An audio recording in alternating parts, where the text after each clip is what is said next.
عزیز یہاں کریں گے۔ تو آئیے سب سے پہلا وہ عمل جو جنت میں جانے کی وجہ بنے گا، سب سے اہم وجہ بنے گا، یاد رکھیے، جو سب سے بڑا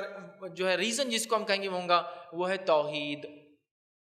ایک انسان کا ایک رب کو ماننے والا ہونا، اسی پہ زندگی اس نے گزاری اور اسی پر اس کی موت آئی ہو، یا کم از کم مرا اس پر ہو سکتا ہے زندگی کسی بھی طریقے سے گزاری ہو، لیکن مرنے سے پہلے اس نے حق کو پہچان لیا، رب کو پہچان لیا، توحید کو جان لیا، ایک اللہ کو مان لیا اور اسی کے مطابق عمل کیا، انشاءاللہ عزیز وہ چلا جائے گا خالص توحید۔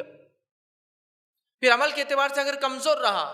تو بھی انشاءاللہ چانسز گلوریس ہے، بہت امکانات ہے کہ جنت میں کبھی نہ کبھی سزا بھگت کر جائیں گا، لیکن اگر اس میں گڑبڑ ہو گئی تو اعمال کے اعتبار سے ڈھیروں اعمال ہو، وہ کوئی عمل ایک بھی کام نہیں آئیں گا اگر اس میں کوئی کمزوری ہو جائے تو یہ سب سے بڑی وجہ ہے لوگوں کی جنت میں جانے کے لیے۔ یہی وہ دعوت تھی جو سارے انبیاء آدم علیہ السلام سے لے کر محمد صلی اللہ علیہ وسلم تک لے کر آئے، ان کے احکامات شریعت کے بدلے ہیں، مسائل بدلے ہیں، توحید اور عقیدہ کبھی نہیں بدلا ہے، کہ وہ پہلے دن سے لے کر آج تک اور قیامت تک وہی رہنے والا ہے۔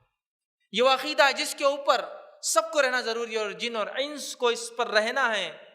اور اس کے مطابق عمل کرنا، چونکہ دو اختیاری مخلوق ہے، چاہے تو مانے چاہے تو انکار کر دیں۔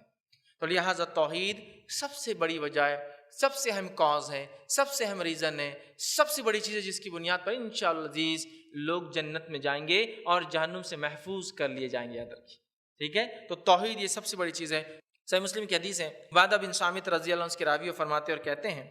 کہ رسول اللہ صلی اللہ علیہ وسلم کو انہوں نے کہتے ہوئے سنا، جو آدمی یہ گواہی دے کہ اللہ تعالیٰ کے سوا کوئی معبود برحق نہیں اور محمد صلی اللہ علیہ وسلم اس کے رسول ہیں، تو اس پر اللہ تعالیٰ نے جہنم کو حرام کر دیا ہے۔ جو شخص اس چیز کی گواہی دے کہ اللہ کے سوا کوئی معبود برحق نہیں، جو اس کی گواہی دے کہ محمد صلی اللہ علیہ وسلم اس کے بندے اور رسول ہے، تو پھر وہ شخص انشاءاللہ عزیز اس پر جہنم حرام کر دی گئی، مطلب وہ جہنم میں نہیں جائیں گا، وہ جنت میں داخل ہوں گا۔ سمجھ میں آئی بات؟ تو کتنی اہم چیز یاد رکھی توحید۔ اسی طرح جو ہے ایک دوسری روایت میں آتا ہے جو کہ صحیح مسلم کی روایت ہے، نبی اکرم صلی اللہ علیہ وسلم فرماتے ہیں جس شخص کی موت اس حالت میں آئے کہ وہ اللہ کے ساتھ کسی کو شریک نہ ٹھہراتا ہو، ایک تو ہوا جو گزرا اس پر،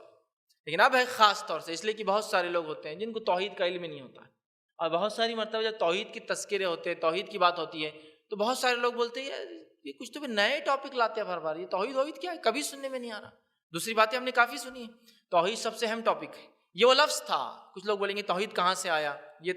توحید یاد رکھیے، یہ وہ لفظ تھا جو بلال ادا کیا کرتے تھے جب ان کا آقا ان کو تکلیف دیتا، چونکہ غلام تھے، مارتا، سینے پر پتھر رکھتا